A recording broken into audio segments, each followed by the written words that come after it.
Okay, I think we're still waiting for a few more people to join, but Okay. Let's crack on and say a very warm welcome to everyone who's joined us so far. I think we're expecting a few more people, but we'll crack on for in the interest of time. So yes, thank you everyone for joining us today for the inaugural event in the BOBAB Lightning Lecture Series. We'll be hosting these events monthly, but covering all sorts of topics ranging from public health, which is of course a focus of today's event, but also renewable energy, agriculture, all the way through to space science and satellites. So a really varied mixture of interesting topics, which I hope will transcend your specific interests. The idea behind the Lightning Lectures is to give you access to the insights and expertise of a range of exciting and cutting-edge speakers, followed by meaningful discussion, all done in a flash, so to speak. So it's a 20-minute lecture followed by 20 minutes of discussion. We like to keep it simple because simple is often the most effective. To that end, we invite you to ask questions, and please encourage you not to be shy. The point is of these sessions is to keep it interactive, to have an open discussion. I'm happy to admit I'm by no means a subject matter expert on this particular topic, though I wish I was. And I've certainly asked Dr. Sairo a layman question or two, so rest assured no question is too basic or too silly to be shared here. 20 minutes of lecture, 20 minutes of discussion, so we need your participation to make the second bit work. Now, without further ado, I'd like to introduce today's session, and then I will introduce our keynote speaker, Dr. Jeffrey Sairo.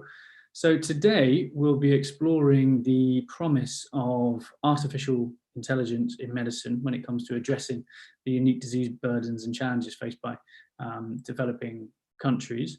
Currently, the application of AI in this context is disproportionately skewed towards the disease burdens that predominantly affect so-called developed countries, where obviously computational resources, big data, and AI expertise are more plentiful. Automated mining of biomedical literature shows that AI applications to understand conditions normally associated with developing countries, such as malaria, lag several years behind diseases more commonly associated with Western countries, such as cancer. So Dr. Sairo and his colleagues have been looking at how we can close this gap and accelerate equitable development of AI-based solutions to global health problems by tapping into crowdsourced data science.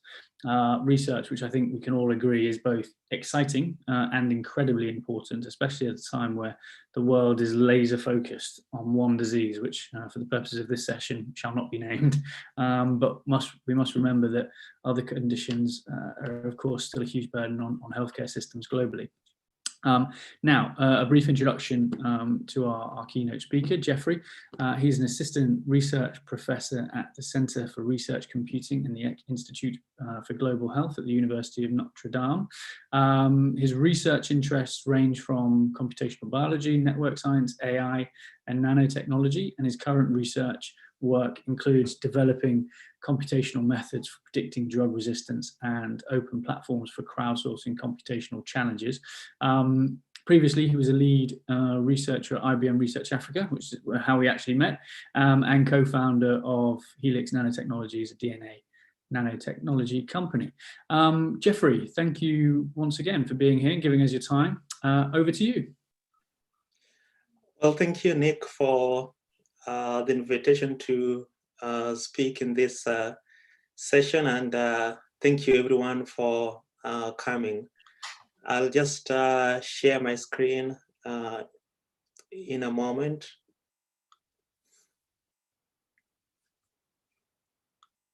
So I hope you can see my screen now. Yep. So I want to start by asking us all to think about two questions. One is, what is the greatest technological innovation that humans have ever had? And 2, are humans the most intelligent species on Earth? So one of the most defining characteristics of humans is our intelligence and our ability to work with each other to solve common problems. And in the past few decades, there has been tremendous progress in mimicking the ability of humans to solve complex problems using artificial intelligence. But I believe that one of the most important characteristics of humans that has made us successful is our ability to communicate with each other, our ability to share information, and our ability to pass that information, not just within one generation, but across generations, across populations around the world. And in this way, we are able to solve problems at a scale that other species cannot. I also want to challenge us to think, are we healthier today than we were 200 years ago? And so if you look at some basic statistics of human health, one is child mortality. And basically what you see that over the past 200 years, there has been a rapid decline in both the mortality of children under 5 years, that's infant mortality, as well as the mortality of young adults. And you see, for instance, that in Spain, for instance, in 400 to 200 BCE, the youth mortality rate was 45%. And today, the youth mortality rate globally is only 4.6%. And if you look at the infant mortality rate, you see that the infant mortality rate has reduced more than about 200% reduction in infant mortality in the past 200 years. If you look at life expectancy, another measure of health, you see that there's been tremendous increase in the average life expectancy across the world. And you see this is true for Europe, and it is true for Africa also. You see that the life expectancy has doubled in every part of the world. So there's no doubt that the world is much better today, but we also know that the world still has numerous challenges. There are still, the infant mortality rate is still high in some parts of the world at 4.6% mortality rate. That's still millions of lives globally. So there's still much to do. So we can say that despite the progress that we have seen over the past millennia, the current approach of developing medicines really cannot keep up. In fact, today we know that there are greater than 10,000 diseases, and 95% of diseases have no cure. In fact, most of these diseases are not even being researched by the major pharmaceutical companies. Greater than 50% of diseases are rare, affecting less than 1 in 1,500 people. And of course, there's rising cost of healthcare, as well as shortage of medical professionals.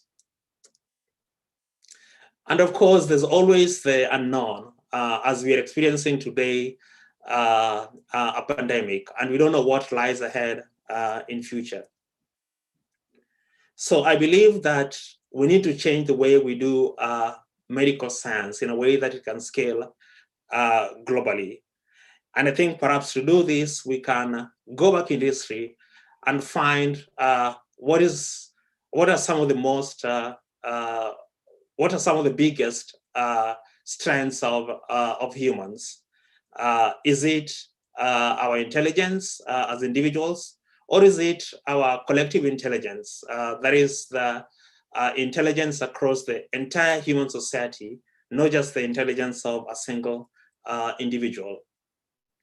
And indeed, if you look at the the way the human brain has developed over the past millions of years, you see that the size of the brain has increased incredibly, especially during the early days of human evolution. But in the past 30,000 or so years, the size of the brain, which is a measure of intelligence or computing power of the brain, has basically stagnated. And so our innate intelligence as individuals is very likely has not dramatically changed in the last 30,000 years. And yet in this time span, we've seen that human societies have been able to innovate tremendously. And I believe that the reason for this innovation has been because of increase in human population, which has allowed humans to be able to work together in bigger ways than was possible before.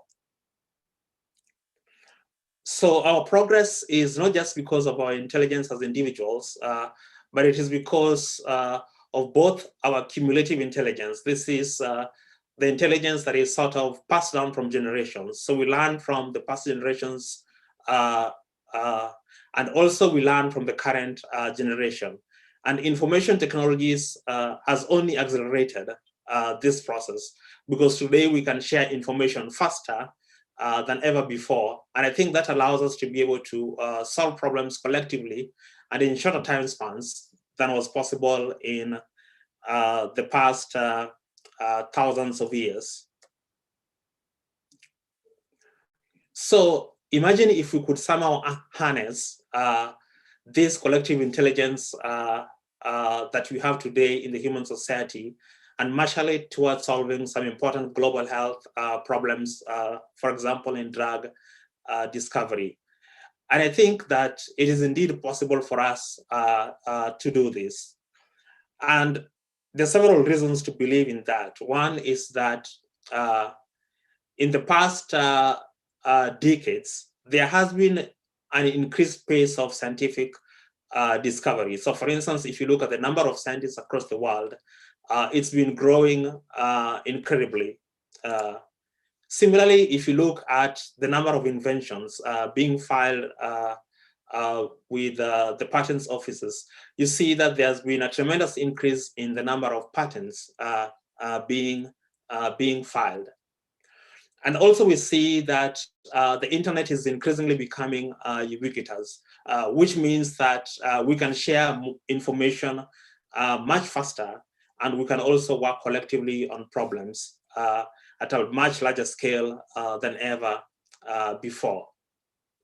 And in fact, even in my own lifetime, my own journey to science has experienced this new phenomenon of information technologies rapidly growing.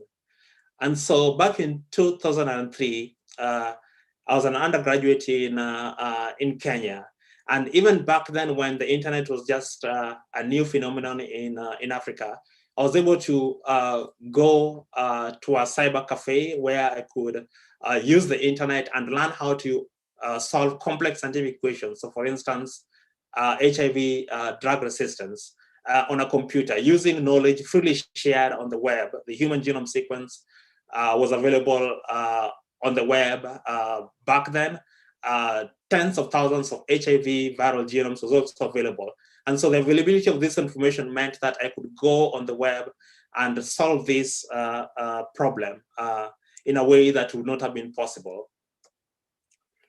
And it's not just my journey, but also it's a journey that I share with several others. So here with my colleagues in Kenya at Egerton University, where we got together to learn how to use computers to solve biological problems, especially involving DNA. And of course, the internet has allowed us to collaborate at a larger scale. So here, for instance, through virtual conferences where we have had people from different parts of the world come together and share ideas in a way that would not have been possible without information technologies and the web. So I believe the future is even bright, especially because there has been an exponential growth of computing.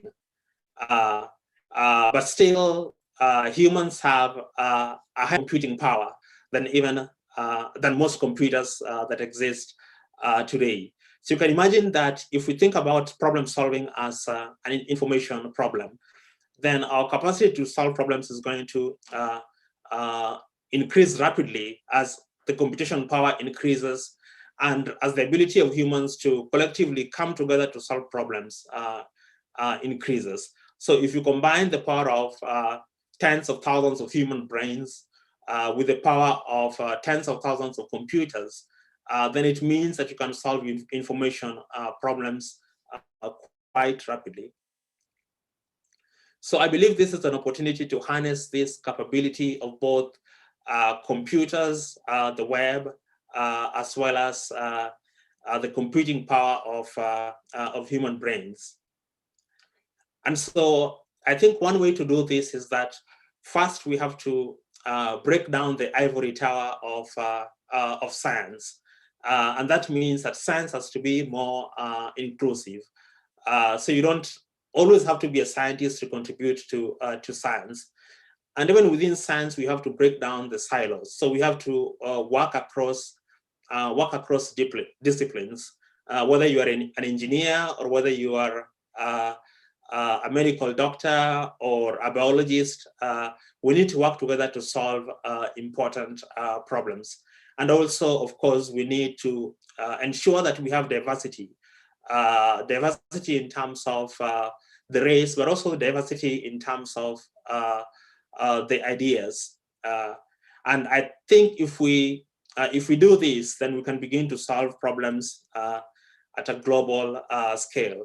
So this is where crowdsourcing comes in, because crowdsourcing is basically taking a problem and opening it up so that anybody who is willing can come and solve it. Crowdsourcing has a long history, but its essence remains the same. So you have a problem, you open it up to the entire world, and anyone contributes to that problem. And it actually has contributed to some of the biggest inventions on humans. And one example is the development of the longitude, which was actually a product of crowdsourcing that had a price tag on it. And to stress on the importance of crowdsourcing is that you never know where good ideas are going to come from. And crowdsourcing allows you to reach out to people that you might have never been able to think would solve your problem. So the example of the Longitude Prize, where John Harrison, who was a watchmaker and had very little formal education, ended up making this big contribution to the world that allows us to navigate. Another big crowdsourcing contribution was actually the demonstration of one of the longest transatlantic flights from New York to Paris. And again, this demonstration came from somebody who nobody would have predicted would be able to achieve this.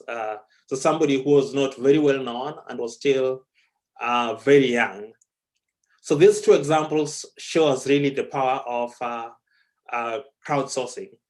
And I think the internet today allows us to do crowdsourcing even at a bigger scale than was possible before. And there are already good demonstrations of this in science. So one example is citizen science, where basically ordinary citizens can be involved in solving scientific problems, either by collecting data, or for example, in the case of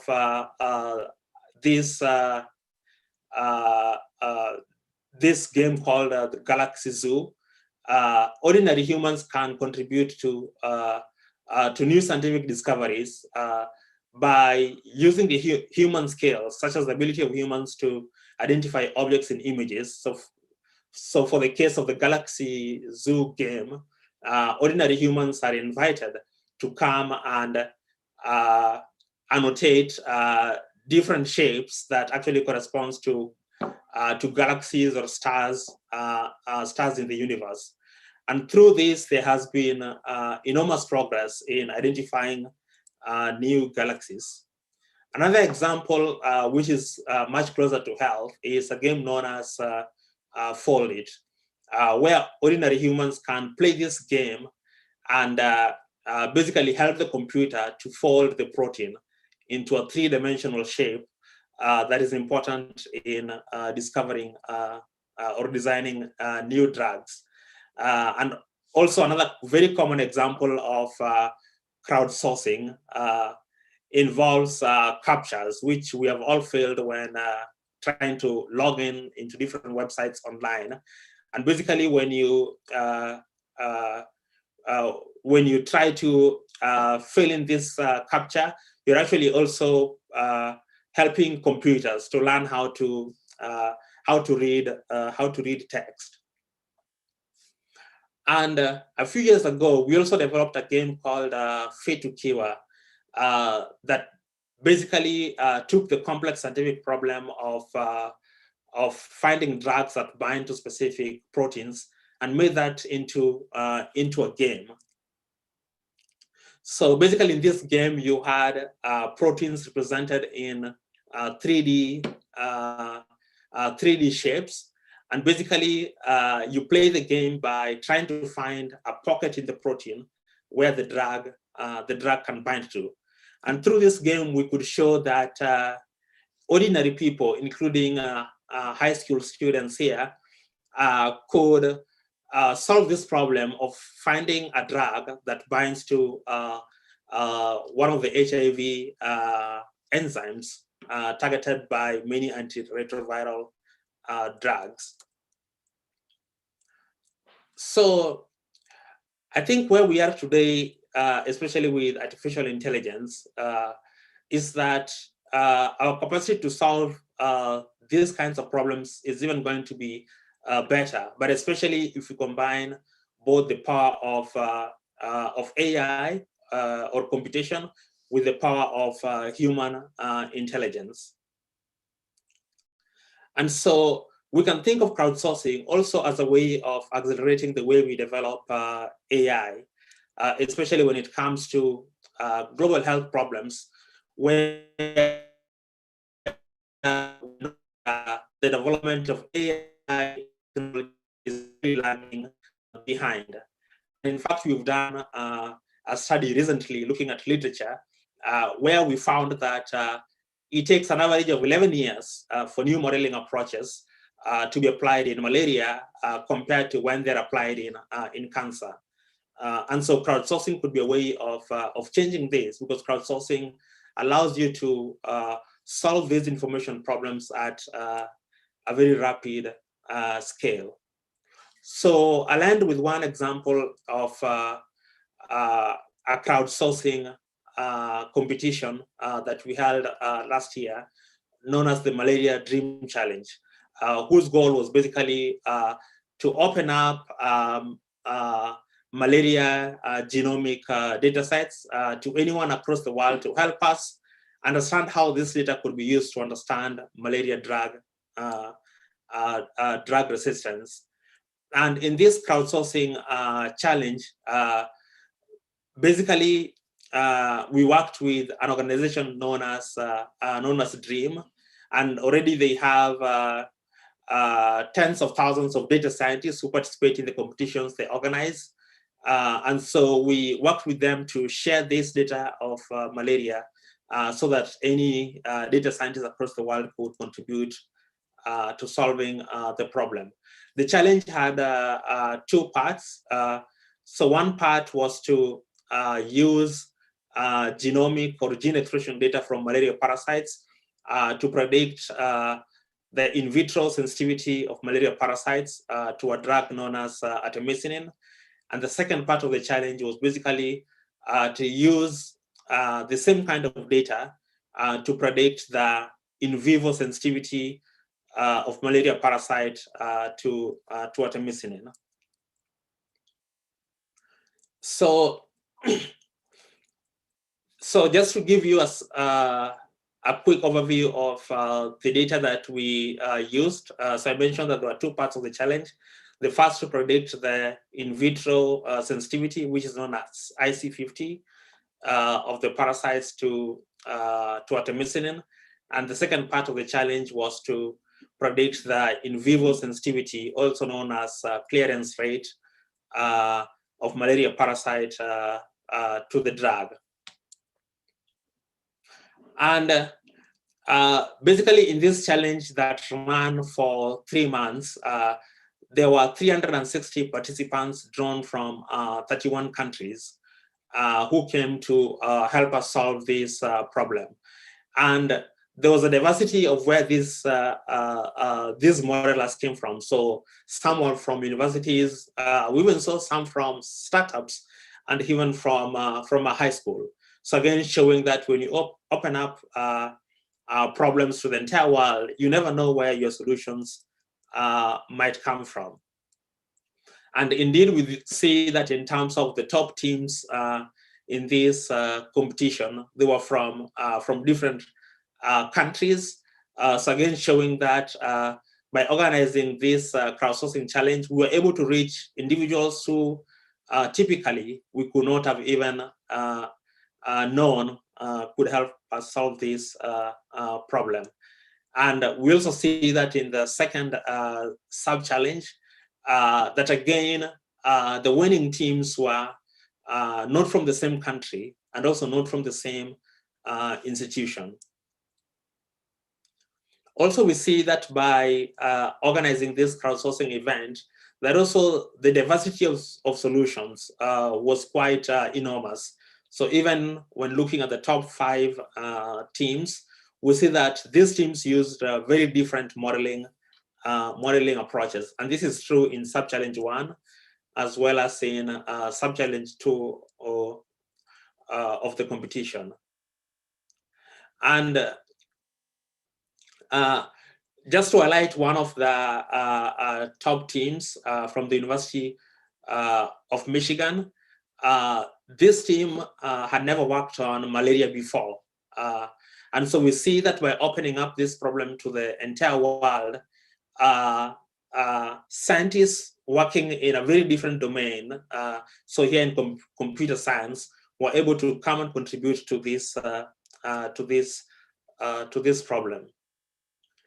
So I think crowdsourcing could be quite powerful in accelerating the way we develop AI solutions to global health problems, especially if we open up these problems in a way that anyone can come and solve them. So anyone, in terms of, you don't have to have a background in biology, you don't have to be a scientist, you don't have to be in a university, but as long as you're interested in solving data problems, you can come and contribute. So this could be a potentially very fast way of developing AI solutions. And I want to end by thanking several individuals as well as institutions that have contributed to some of the work that I presented. And thank you, Nick, for organizing, and I look forward to more discussion. Thank you very much indeed, Jeffrey. An absolutely fascinating introduction into the potential of crowdsourcing for addressing diseases. I have loads of questions actually, but we'll start with 2 that have come in from participants first. I think regarding the malaria challenge, which is fantastic, and we're fantastic, providing some context to understand this. We have an anonymous attendee. Don't be afraid to put your name down, but we have an anonymous attendee who said, have you done similar challenges for other so-called orphan diseases? I assume that might mean diseases that perhaps are underexplored or more commonly found in developing countries. Correct me if I'm wrong, anonymous attendee. And are you currently, as a research team, planning any more? So thank you for the question. So the organization we work with, which is known as DREAM, and DREAM is an acronym for Dialogue for Reverse Engineering Assessments and Methods. So this organization has been running crowdsourcing challenges for several years, and they have run at least one challenge on an orphan disease, so ALS, or amyotrophic lateral sclerosis. So they have done one challenge in that area, and we do have plans to run more challenges in this in the area of malaria, and more generally in other areas of global health, because we believe this is one area that there will be very big impact.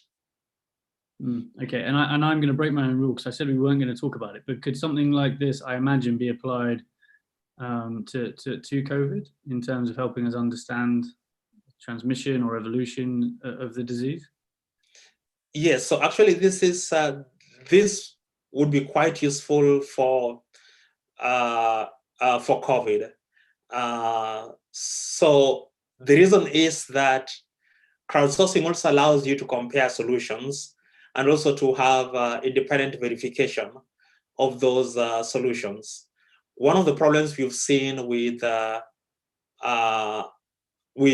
computer models that try to predict like COVID transmission levels is that there are many models that have different projections of the number of COVID infection cases. And crowdsourcing allows you to have one benchmark and compare all of those solutions. Because now the problem with COVID is that we have many solutions and we cannot tell which one is which is the best solution out of those models projecting cases of infection. Right, I see. Okay, fascinating. Okay, and we have another question here from Nicole, again regarding the malaria project. She says, what was the outcome of that malaria crowdsource challenge? It looks very interesting. And how do non-scientists then contribute to the data challenges in your view?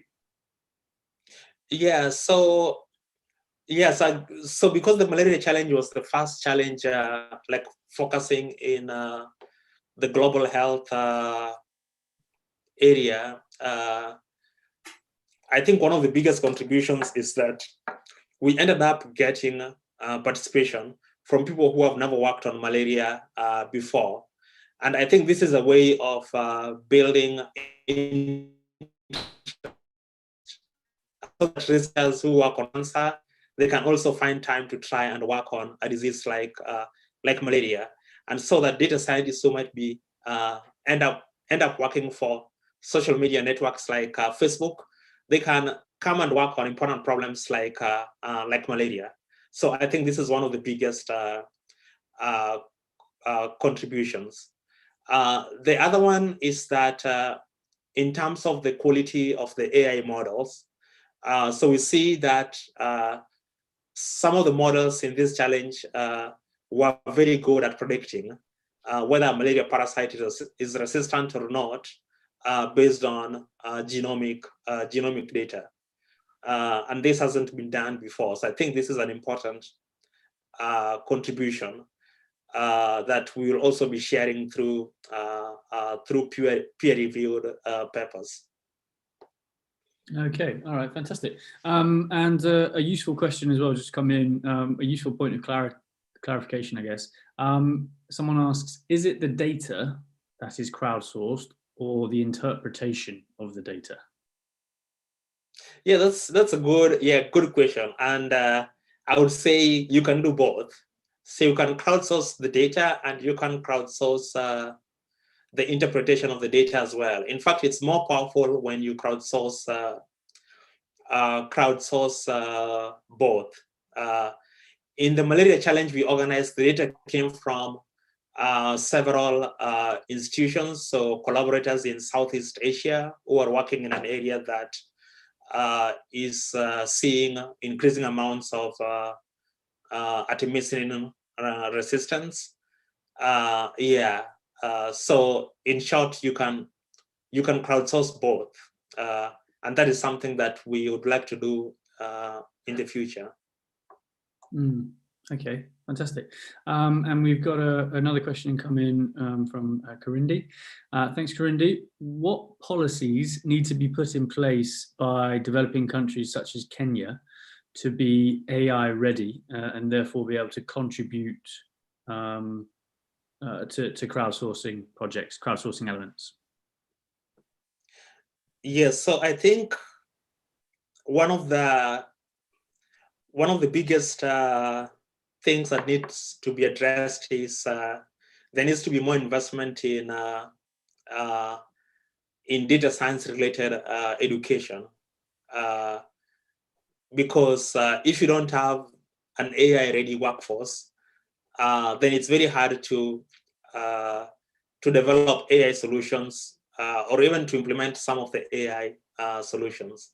So I think it needs to start with investment in people. I think there are very encouraging signs in many parts of Africa.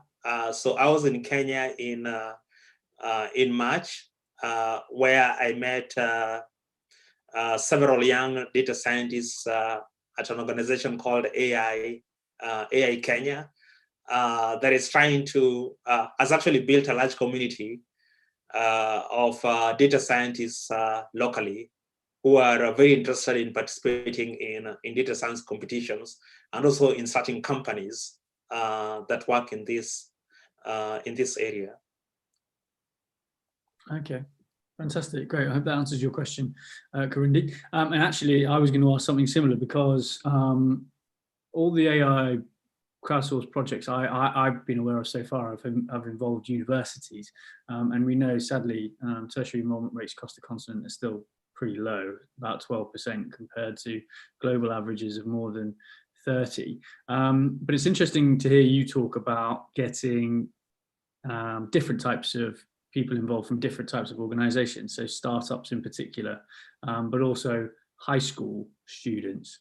And I guess my question is, if we have some really big challenges to overcome as far as the educational institutions, building local expertise at tertiary level, is there a way to sort of leapfrog that element of it and perhaps go a little bit lower down to high schools or to interact more directly with startups? And how do you think the best way to go about that is?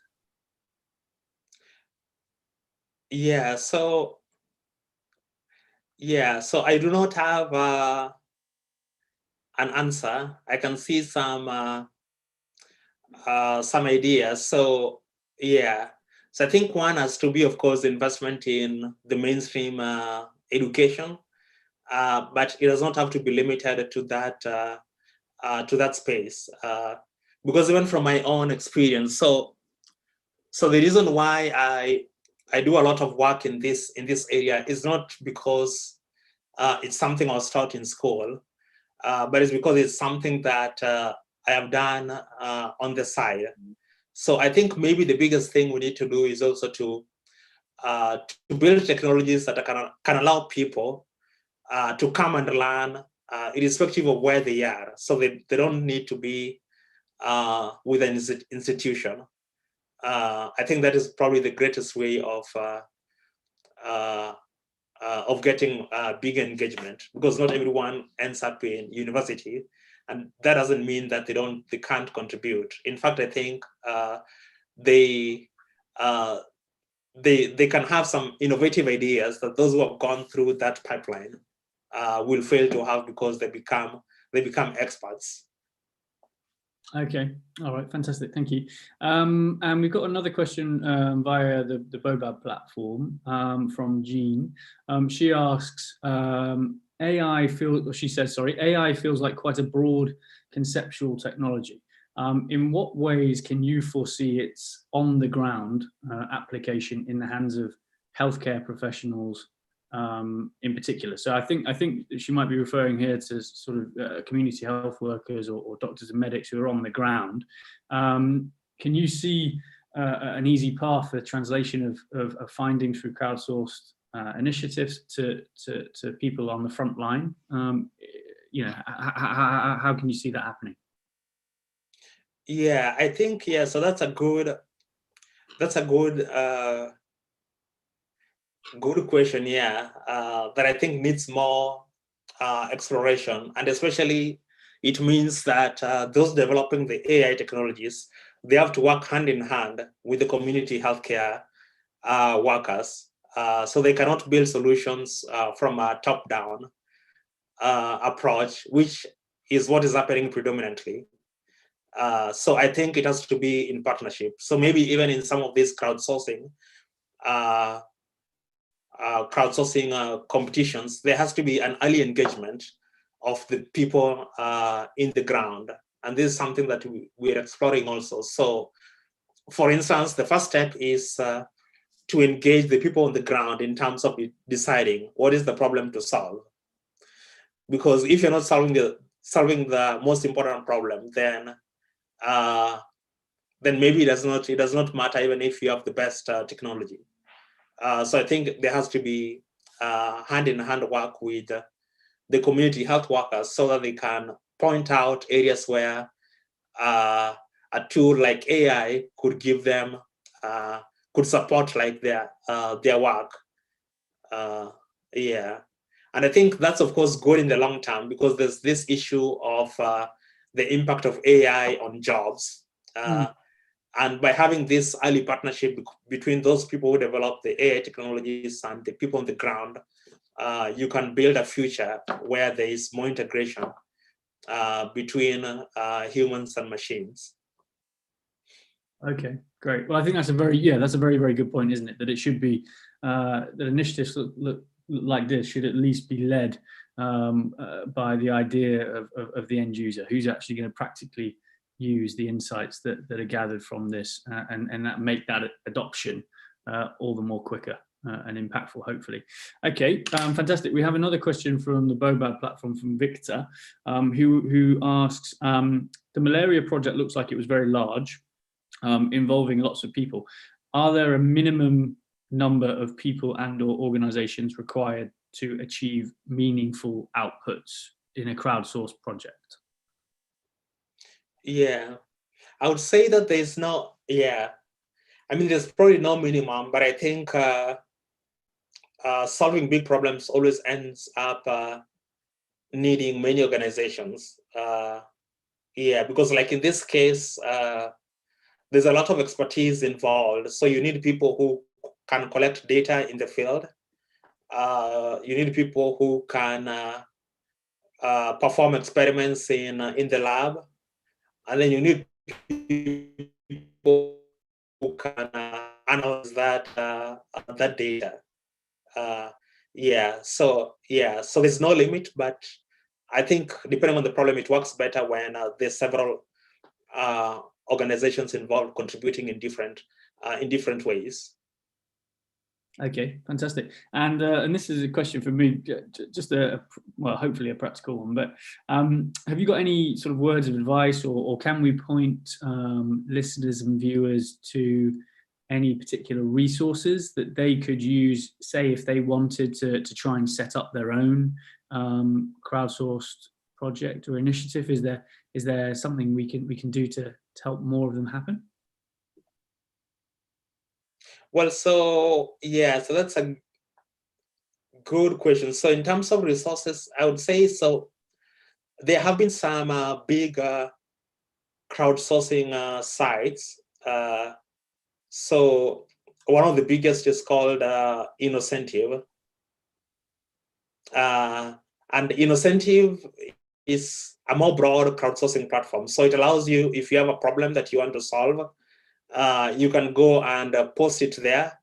But it's a commercial platform, so you have to pay, incentive. But it's one of the biggest platforms, and it's not limited to data science problems. And actually, I participated in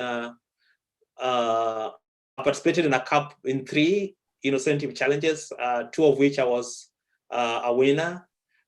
So again, it means that you can be an organizer in crowdsourcing, but also you can be a participant. The other one is Kaggle. Kaggle is Kaggle. Mm-hmm. And Kaggle was more focused on data science. So companies could post their problems there, but for a fee. And then the top teams that win would get some monetary award.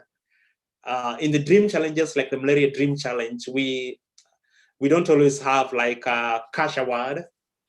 And experience has shown that having cash sometimes doesn't make a big difference. Sometimes it even has a negative impact in data science competitions, because when there's a cash award, then there's more incentive to cheat. And in the AI field, there are ways to make an algorithm that is not doing what it's supposed to do, but it appears as if it's doing very well, which is like cheating. So cash awards have that problem. But Kaggle is another big platform that was actually bought by Google not long ago. And then in Africa, there's one that has come up called Zindi. Zindi is Zindi. So Zindi is doing crowdsourcing of data science problems in Africa, but for commercial. It's also a commercial platform. Oh, okay. All right, great. Well, perhaps you could share those platforms and resources with me, and then what I'll do is I'll incorporate them within the event page on the BOBAB platform, so that anyone who's interested in accessing more information on them or finding out a little bit more about how they can be used in their context can do that. Okay. Well, we are a couple of minutes away from wrapping up, so I'm going to invite anyone who has any burning questions to submit them now. We do have one more that's just come in, who I think is asking for a bit more clarity on AI technology in particular context. They ask, how does it translate in terms of practical applications? For example, are your team using it to try to inform treatment or better understand disease pathophysiology or epidemiology? So there are several ways. So I will start with the basic research, which is where most of the AI work in health is currently. So in terms of basic research, AI is very important in discovery. So for instance, in trying to find targets for a drug, because it's normally very important to understand what is the target of a drug, because it allows you to optimize the drug and figure out how it's working. So AI is very important in target discovery. Then AI is also important in trying to understand how to predict a disease based on some other data. So for instance, you can predict risk to a disease like cancer using AI and genetic data, or you can also use AI to try and do a disease diagnosis. So this is one of the most common areas of application of AI. For instance, in reading X-ray images or CT scans. And then of course you can also use AI in terms of diagnosing mental or neurological diseases. So like Alzheimer's, where maybe the speech changes, and you can train an AI system that detects changes in speech, either based on the voice or based on the selection of words that a patient is using. Yeah. Okay, great. So, well, lots of applications then. Really, really interesting. Okay, fantastic. All right, well, that is time, everyone. So just like to take an opportunity to say thank you for everyone for tuning in. Thank you, for tuning into this first Lightning lecture. As I mentioned, we'll be aiming to host one of these once a month.